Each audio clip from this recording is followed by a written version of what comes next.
Hello guys, today's videos nagluto po ako ng lumpia.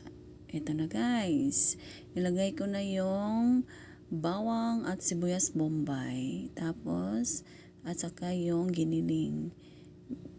Yan na, minimikos-mikos ko na dyan para kapag nag golden brown na siya. Kasi yung pagluto ko nito is simple lang. Simple lang pagluluto ko ng lumpia ko. Kasi ayaw ko yung medyo madaming vegetable na inilagay kapag lumpia.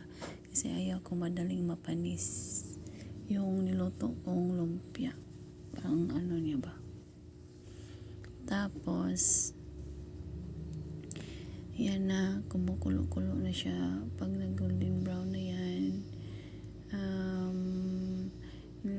nilagyan ko yan ng yung bell pepper. Yan, bell pepper. Pag golden brown na siya, pwede mo na yan i-transfer siya sa plato. Yan guys. Yan. Pero yung apoy niya mahina lang, hindi masyado lakasan yung apoy niya. Yan na guys, nasa bowl. Tapos yan na, diretso na. Niroll ko na yung panglumpia, tapos luto agad, no? Hindi ko na patagalan pa. Yan na guys, tikman ko na.